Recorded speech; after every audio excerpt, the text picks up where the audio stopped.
Bom dia, minhas irmãs, a graça e a paz do Senhor Jesus. Glória a Deus por mais um dia na sua presença e glória a Deus, por esta aula de hoje, aula da lição 12, do segundo trimestre de 2020. Daqui a pouco, semana que vem, estaremos terminando essa lição desse trimestre. A lição de hoje, a lição 12, ela tem como título a conduta do crente em relação à família. E essa lição, ela tem o objetivo geral de mostrar que o relacionamento harmonioso está incluído no projeto divino para a família cristã, família é algo do coração de Deus, A gente aprendeu já que a família, ela é a principal instituição planejada por Deus, O relacionamento familiar é um projeto divino que tem a responsabilidade de glorificar a Deus e de transmitir à sociedade o padrão moral e espiritual da família, fundamentada na palavra de Deus. Veja o quão é importante, uma família bem estruturada, Então, a Bíblia, ela ressalta o papel dos pais e dos filhos no seio familiar. Todos os papéis devem ser exercidos em obediência à palavra divina, a fim de que a família mantenha a comunhão e a convivência de forma harmoniosa. A gente leu no início da semana essa parte aqui da introdução, que diz que o casamento é um projeto divino e pressupõe um matrimônio monogâmico, heterossexual e indissolúvel, Isso é algo muito profundo e algo que o inimigo ele tem tentado, tem trabalhado para acabar nos dias de hoje, porque quando a gente diz que ele é monogâmico, Ou seja, o marido e a esposa, E não outras pessoas juntos no casamento, não é poligâmico, E heterossexual, ou seja, entre um homem e uma mulher, Essa história que o inimigo está colocando aí, que mulher com mulher e homem com homem forma família, é mentira do cão. É mentira do inimigo das nossas almas. Primeiro, porque Deus ele criou um casal. Casal é homem e mulher. Mulher com mulher e homem com homem é par. Se a gente for procurar aqui o significado de par, são iguais, São dois seres do mesmo gênero. Duas coisas iguais. Pode ser, por exemplo, um par de meias. A gente vê, eu estou usando um par de meia preta. As duas meias terão que ser iguais, Então, homem com homem, mulher com mulher, não forma casal não, tá? Forma par. Porque casal foi o que o nosso Deus criou. Vejam que tudo se encaixa perfeitamente. Porque o nosso Deus, ele é perfeito em tudo que ele faz. E ele criou o homem e a mulher. Criou o homem do pó da terra. Criou a mulher da costela, Da lateral. Para andar junto ali, com o homem. Tanto é que Adão disse, esta é carne da minha carne. Aleluia, glória a Deus. Vamos lá ao tópico 1 dessa lição. A conduta do crente como marido. No capítulo 5, Paulo enaltece o matrimônio e o eleva ao mais alto patamar ao comparar o marido a Cristo e a esposa à igreja. Olha que glorioso. Neste tópico estudaremos a analogia referente ao marido, Que é a de ser o cabeça, Ser a cabeça da esposa. O papel do marido como líder familiar. Na Bíblia, a ordem de autoridade é observada do seguinte modo: acima de todos, Deus, que é o cabeça de Cristo.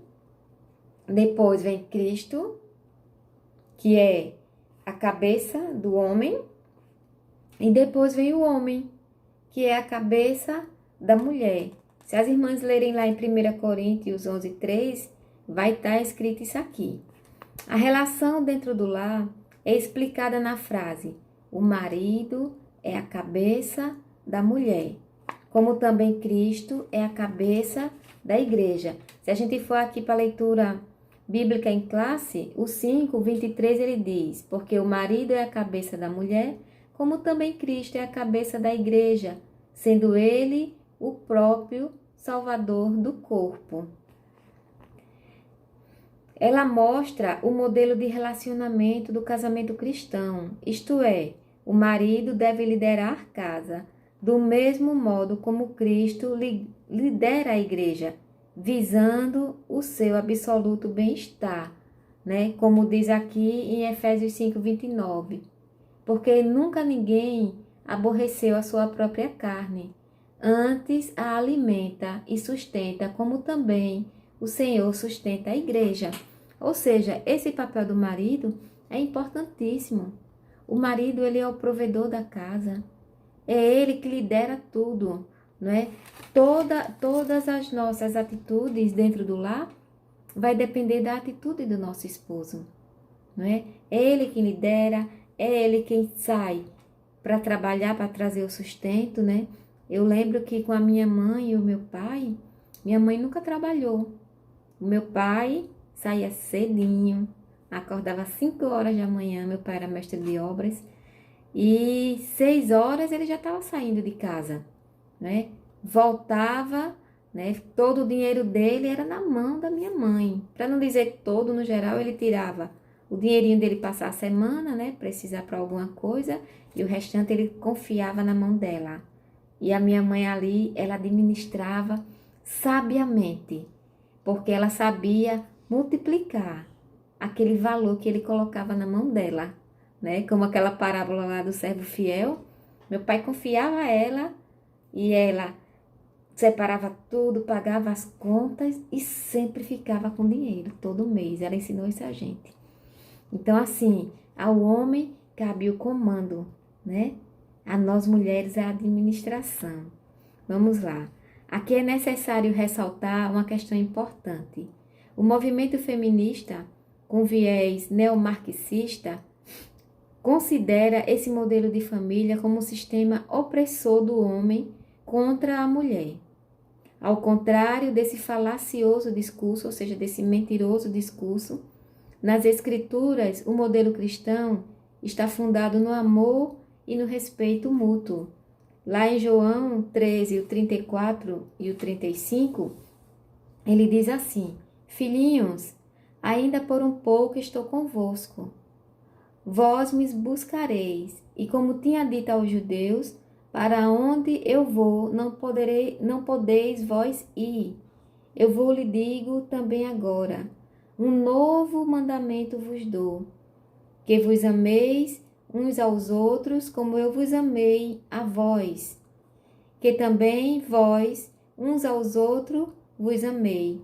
Nisto todos conhecerão que sois meus discípulos, se vos amardes uns aos outros. Ou seja, quando a gente ama, quando a gente se deixa transbordar em amor, quando o marido, ele lidera a sua casa, a sua família, embasado no amor de Cristo, foi isso que o Senhor quis dizer aqui, que a gente reflete para o mundo esse amor, a gente reflete a glória de Cristo através desse amor. Então, logo, o homem liderar a casa não quer dizer que é uma opressão. Não, porque ele lidera em amor. Igualmente, Cristo lidera a igreja em amor, cuidando, exortando, né, quando preciso. Assim são os nossos esposos. Ou seja, por isso que não vivemos oprimidas, né? Por isso, lá na frente a gente vai falar sobre submissão. Submissão aqui é ter uma missão conjunta ao lado do seu marido. Aqui não é falando de opressão, né? As feministas usadas pelo inimigo, né, para desvirtuar todo o sentido de família, e é por isso que hoje tantas mães levam sobre os seus ombros a responsabilidade de uma casa, porque acreditam nesse movimento feminista, porque Deus criou o homem e o colocou como provedor do lar. A mulher, ela não precisava sair para trabalhar. A mulher, ela era sustentada pelo marido, né? E o amor aí nesta relação fazia toda a diferença. Porque eu digo a vocês, os meus pais, né, eles não eram cristãos, né? O meu pai veio conhecer ao Senhor já na sua velhice. Nunca chegou aí uma igreja de crente, mas chegou a levar pastores dentro da minha casa, né? E o meu pai e a minha mãe pareciam, como o mundo diz, almas gêmeas, tanto é que eles completam ano no mesmo dia 18 de junho. Mas meu pai e minha mãe eram um amor tão grande. Meus pais tiveram 7 filhos, mas isto não impediu, né, de continuar ali aquele amor vivo. Criou os 7 ali, com pulso forte, ensinando, né, ali. Não era embasado dentro da doutrina como a gente sabe hoje, mas sempre nos ensinou a respeitar, a amar o próximo, a ter respeito às pessoas. Então, é isso quando o casal, quando o marido trata a sua família com amor, né? Quando o amor que Cristo demonstrou naquela cruz, né, ele é exercido dentro da nossa casa, dentro do nosso lar, a gente reflete a glória de Deus. Amém? Vamos lá. O amor como um elemento primordial. Olha aí.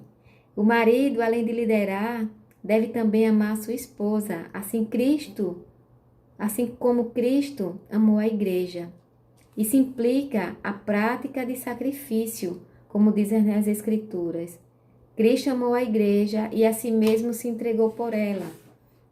O amor de Cristo para com a igreja foi altruísta e incondicional, né?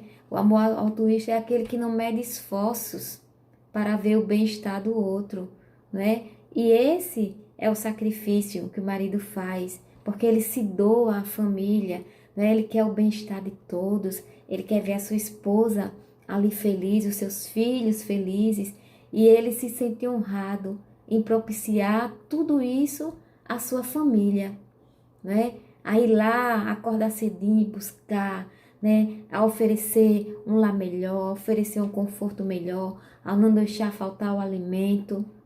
Então isso é um amor altruísta, né? Um amor que renuncia a si mesmo, como Cristo renunciou a si mesmo por amor à igreja. Por isso que o marido ele é comparado, né? Como Cristo é a cabeça da igreja, o marido ele é comparado como a cabeça da mulher, por isso, né?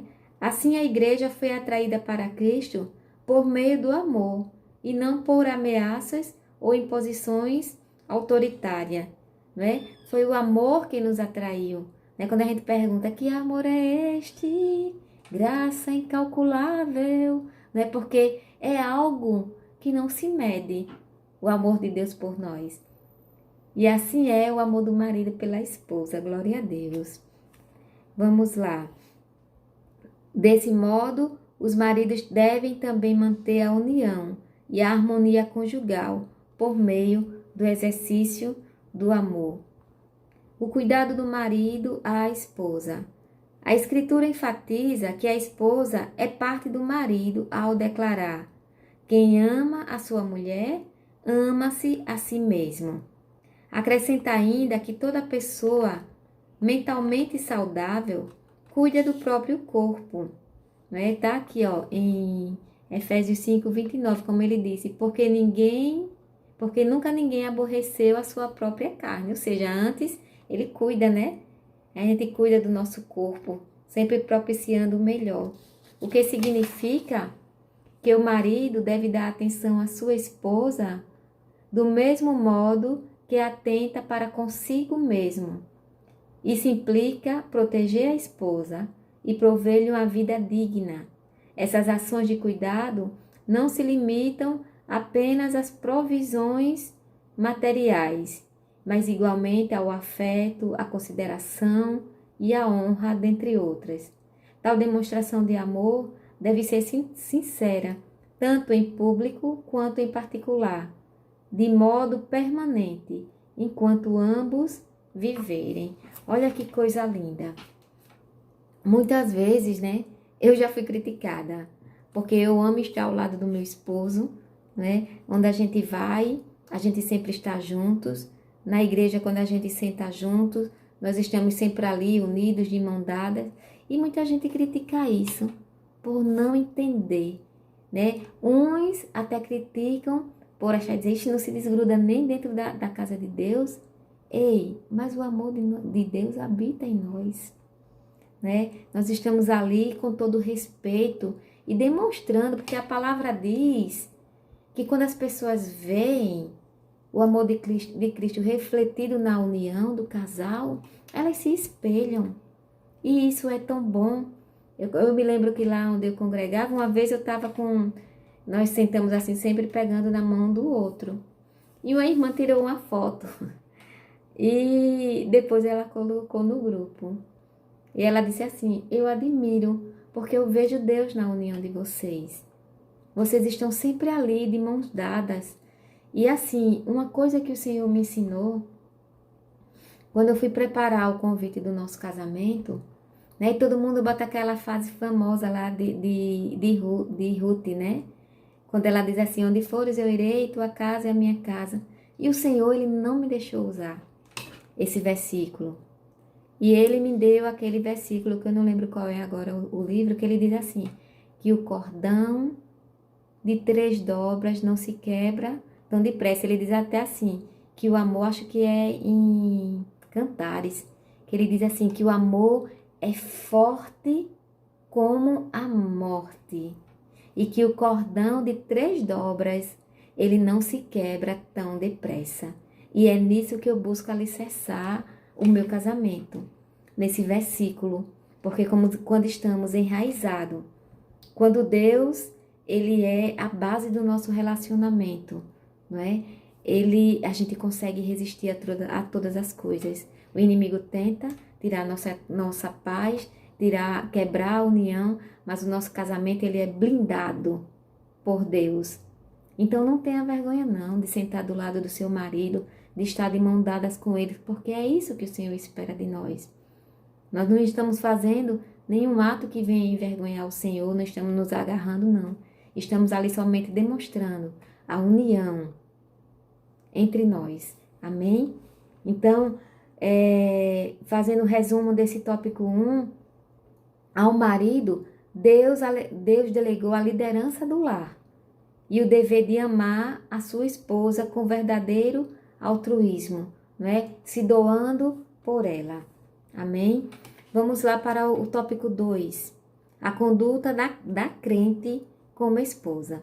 De acordo com a analogia paulina em relação ao matrimônio, a mulher casada é comparada à Igreja de Cristo. Nesse ponto, veremos a conduta requerida da esposa cristã. Nós já vimos lá do marido, agora vamos para a esposa. O conceito de submissão cristã. As Escrituras ensinam a sujeição de uns aos outros no temor de Deus. Nessa perspectiva, alguns exemplos de submissão são apresentados, né? É apresentado exemplo de submissão das esposas aos seus maridos, dos filhos aos seus pais, dos servos aos seus senhores. Tudo isso está lá na leitura bíblica em classe, tá, minhas irmãs? Esses versículos que vocês veem aí de lado, vocês podem consultar a leitura bíblica em classe, que vai estar tudo lá. No caso das esposas, a submissão deve ser assim como a igreja está sujeita a Cristo. Portanto, aqui não se trata de uma sujeição irracional ao domínio de alguém, mas voluntária e de grata aceitação do amor e cuidado do marido. Por isso, não há nada de depreciativo nesta conduta, pois retrata o alto nível de relacionamento entre Cristo e a sua amada igreja.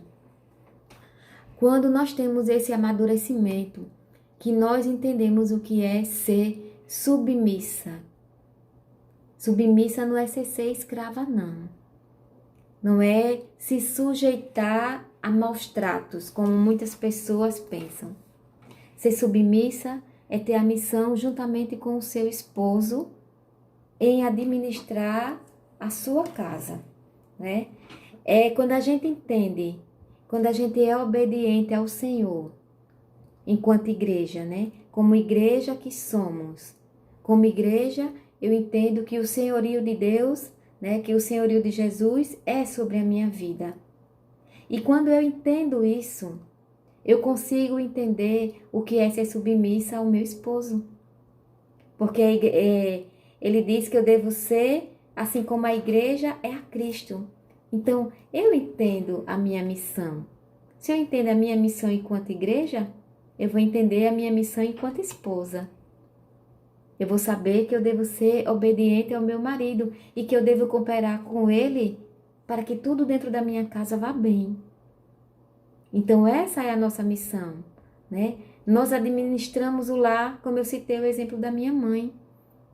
A minha mãe era ali com pulso forte, né? Juntamente cobrando de todos os filhos. Então, ela ajudava ao meu pai a administrar o lar. Com a autoridade dele, com a liderança dele, dizendo, olha, conserta isso, faz aquilo, e ela o fazia, né? Então, assim, e tudo foi bem dentro da nossa família, né? Meus pais tiveram 7 filhos bem criados, todos encaminhados. Glória a Deus por isso.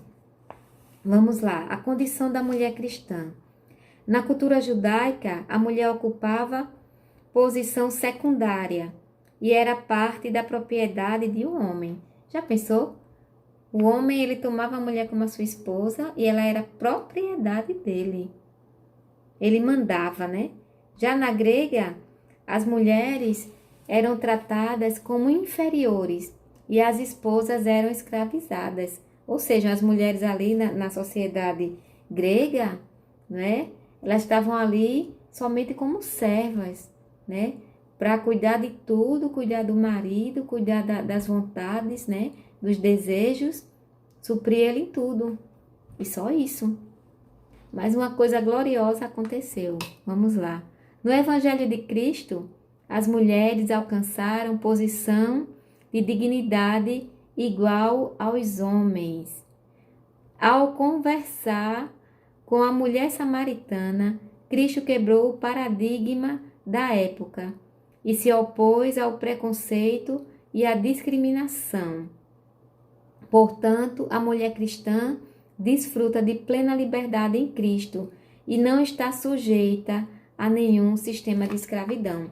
Eu vou ler esses textos aqui de Gálatas 3:28 e de Gálatas 5:13. Vamos lá, a Gálatas 3, o 28, que diz assim: Nisto não há judeu nem grego, não há servo nem livre, não há macho nem fêmea, porque todos vós são um em Cristo Jesus. Ele diz aqui, macho e fêmea, né? Que não há macho nem fêmea. Ele quer dizer o seguinte, que homem e mulher são todos iguais.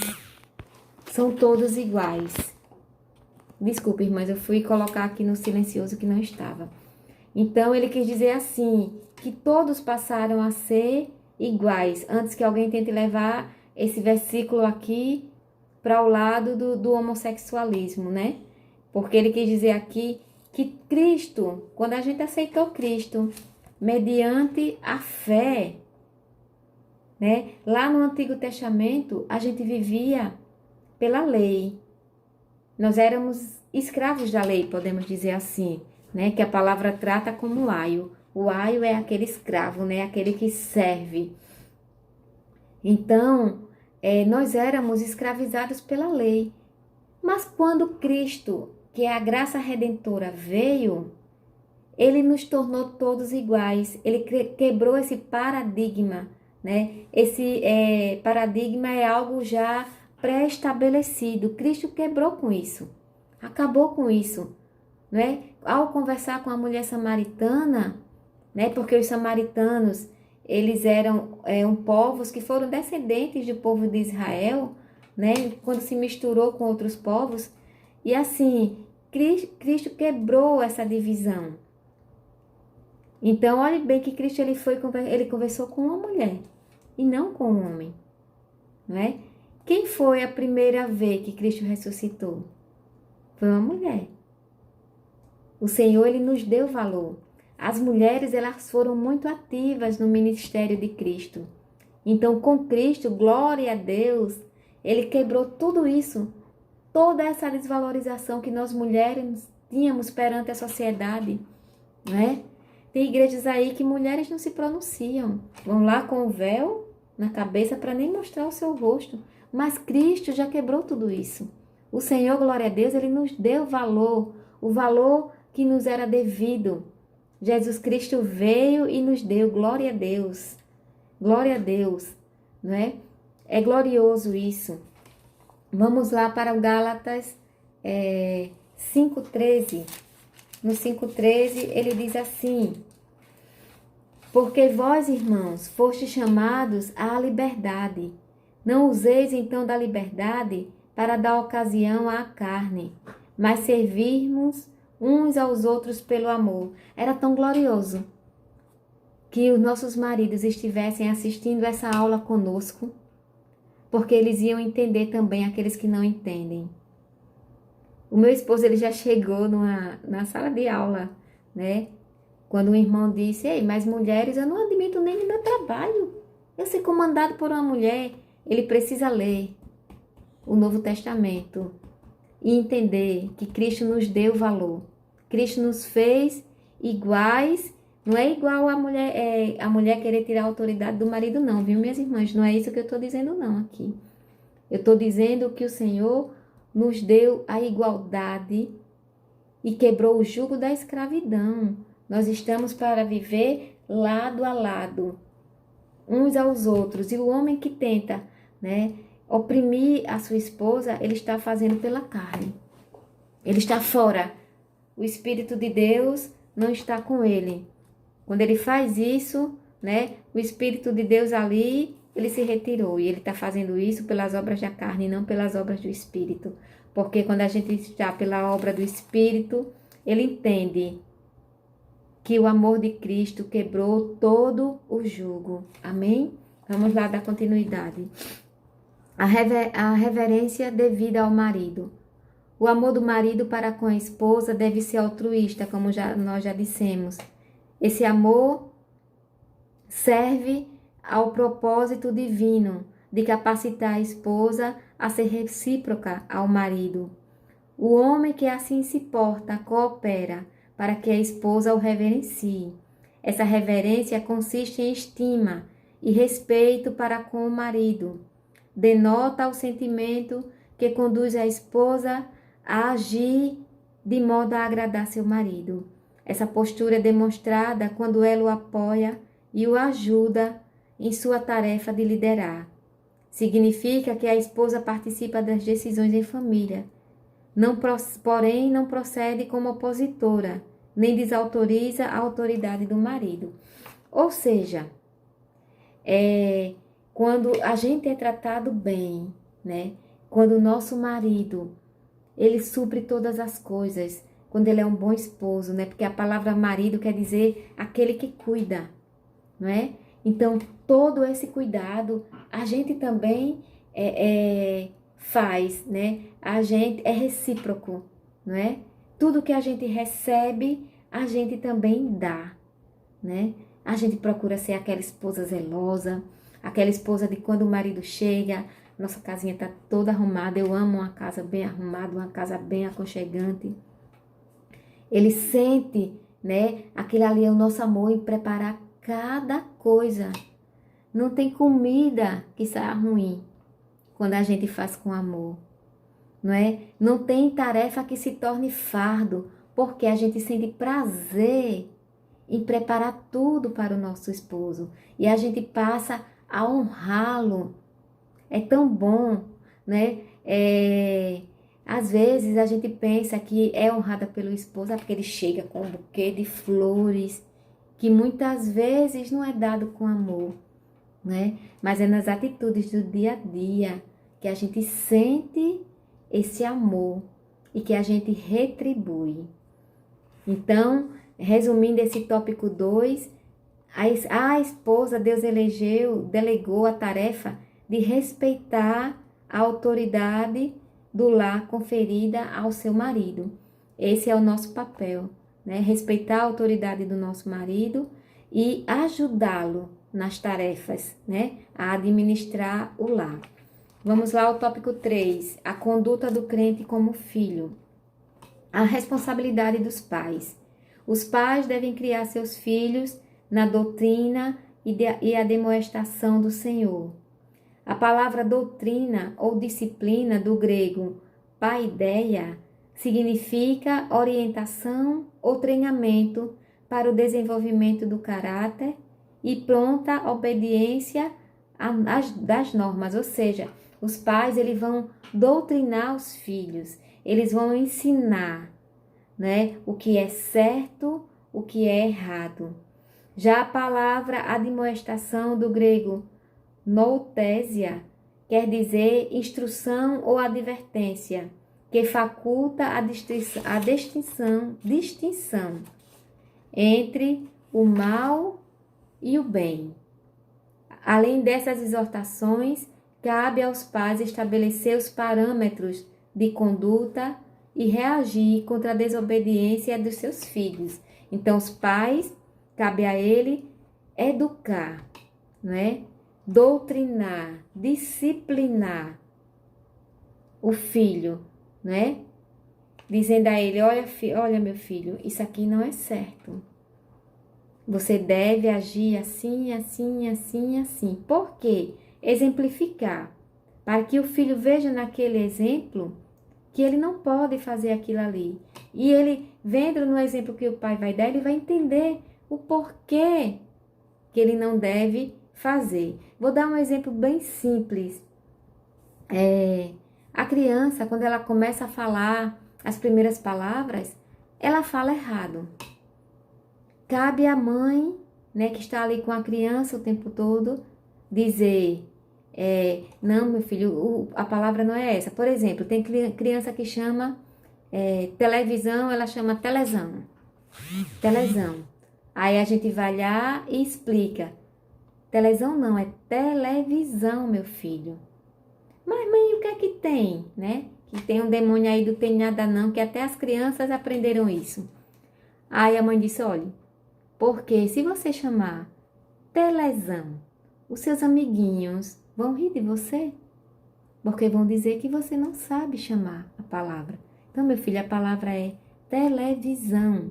Aí ele entendeu que aquilo é errado e que se ele falar aquela palavra errada de novo, alguém vai rir dele, né? A mesma coisa minha mãe dizia assim, quando se tiver duas pessoas conversando aqui, você não passe pelo meio, é falta de respeito. Aí muitas vezes a gente teimava, menino, por que a gente fazia isso? Me teimar. Quando a minha mãe chegava lá dentro, chegava aqui em beliscãozinho, eu não disse a você que você não passasse pelo meio das pessoas. É falta de respeito.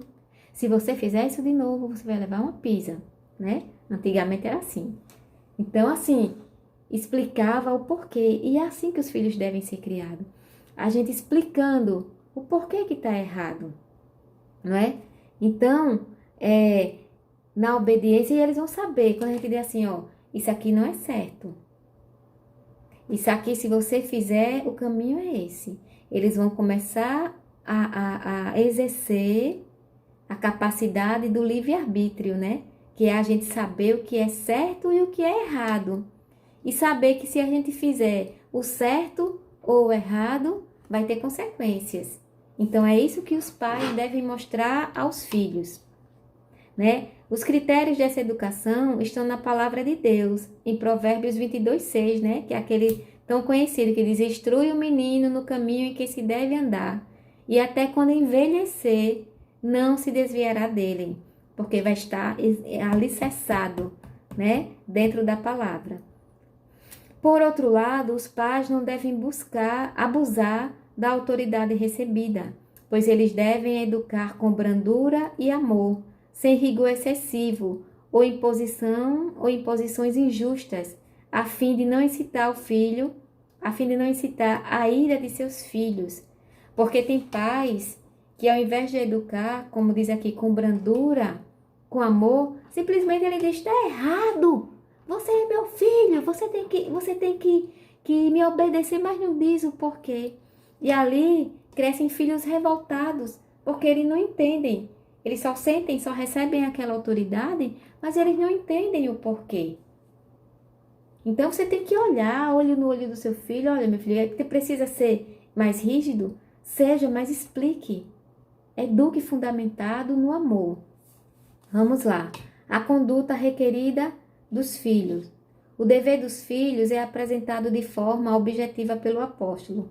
Vós, filhos, sede obedientes a vossos pais.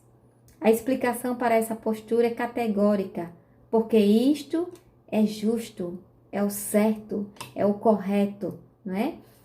Ela segue a ordem natural divinamente estabelecida, pois Deus deseja que os filhos confiem na sabedoria de seus pais, né? Observem uma criança.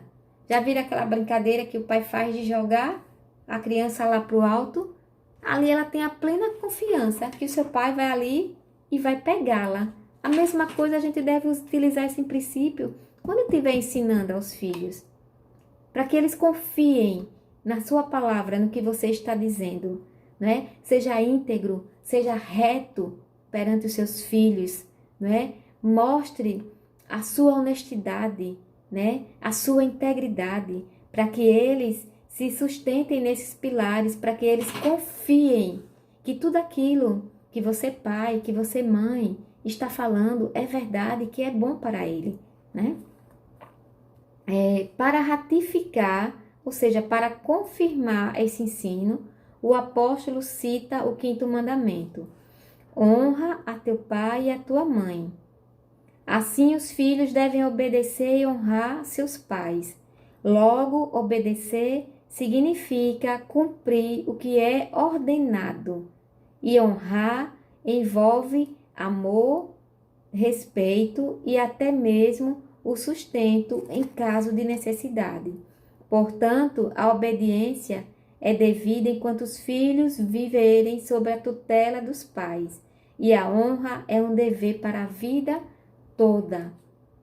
Por quê? Porque enquanto a gente está, né, embaixo do mesmo teto com os nossos pais, nós devemos obedecê-los, independente da nossa idade. Porque nós estamos vivendo sob a autoridade deles.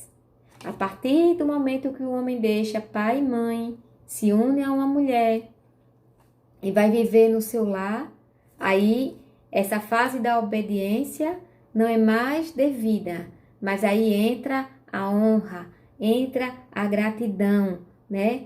Devida aos nossos pais, que isso é algo pela vida toda. Quantas vezes, né?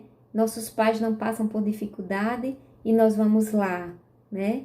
Chegar junto, dizer: não, pai, tá aqui, o Senhor fez tanto por mim durante toda a minha vida, é hora de retribuir, né? Tem pais que nem dizem nada para que não aconteçam, porque para eles, né, é um ponto de honra não deixar que os filhos vejam que eles também precisam, né? E durante a velhice, isso se inverte totalmente, os filhos vão cuidar de seus pais, não é? E isso é honrá-los, fazer o melhor, dar o seu melhor.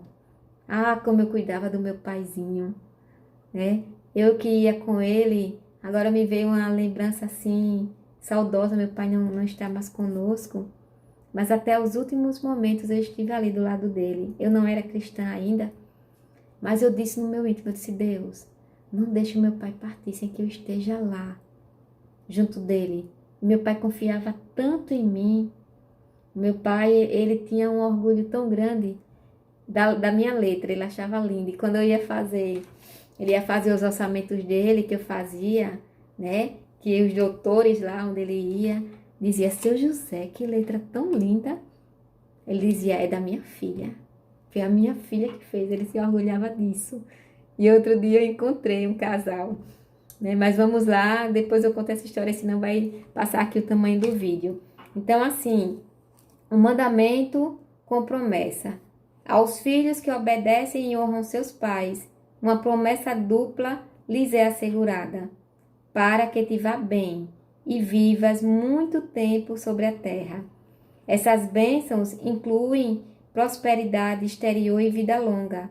Embora as dádivas espirituais estejam implícitas, a ênfase recai sobre os benefícios materiais. Significa que ao obedecer e honrar seus pais, os filhos submetem-se ao arbítrio de Deus, que segundo o seu beneplácito da sua vontade, os recompensam com benesses espirituais, ou seja, beneplácito segundo a aprovação de Deus, né, o consentimento, a confirmação, o Senhor, além das bênçãos materiais, né, além de alongar os dias dos filhos aqui na terra, ele também derrama bênçãos espirituais, né? Então, se nós andarmos em retidão com esta palavra, né, o Senhor fará, como diz naquela palavra, bendito serás ao saíres, bendito serás ao entrar, onde colocares a planta dos teus pés, prosperarás. Então, resumindo esse tópico 3, aos pais, Deus delegou a responsabilidade de educar, e aos filhos, o dever de obedecer e honrá-los, né? Então, assim, vamos lá a parte da nossa conclusão. No modo divino, todos os membros da família cumprem deveres específicos. O marido tem o dever de liderar e amar a sua esposa. A esposa, o dever de submeter-se e respeitar a liderança de seu marido. Aos pais, o dever de educar seus filhos, segundo as Escrituras. Aos filhos, o dever de obedecer e honrar seus pais. Assim, o amor, o respeito mútuo e a prosperidade fazem parte da família, que se porta conforme Deus planejou. Então, a família, ela existe para glorificar o nome do Senhor. É através da família que nós refletimos para as pessoas o amor de Deus. Porque uma família bem estruturada, não é? Bem alicerçada dentro desse princípio de autoridade, porque quando o princípio de autoridade ele é exercido dentro do lar de maneira divina, eu digo assim, porque a gente se espelha no modelo de Cristo para com a igreja, tudo vai bem, né? Porque a gente aprende a parar as arestas quando algo está dando errado. A gente diz, ei, não é aqui não, a palavra me ensina isso, né? Eu não vou passar à frente do meu esposo, porque a palavra me diz que a liderança e a autoridade está sobre ele, não é? E eu estou embaixo dessa liderança. E os nossos filhos estão também embaixo da liderança do pai, né? A nossa liderança e toda a nossa família embaixo da liderança divina, né? Cristo é a cabeça da família, né? Então nós vivemos por aquilo que a palavra nos ensina, por tudo que aprendemos nessa grandiosa palavra de Deus, que nos instrui, que é a nossa bússola para vivermos aqui na terra. Amém, minhas queridas? Que nós tenhamos um domingo abençoado na presença do nosso amigo Espírito Santo. Se tiverem alguma dúvida, nos perguntem lá no grupo. A mim, tia Bete, como a tia Genilda me chama, e a tia Genilda. Amém? Que tenhamos um domingo abençoadíssimo na presença do nosso amigo Espírito Santo de Deus. Fiquem todas na paz do Senhor Jesus. Glória a Deus.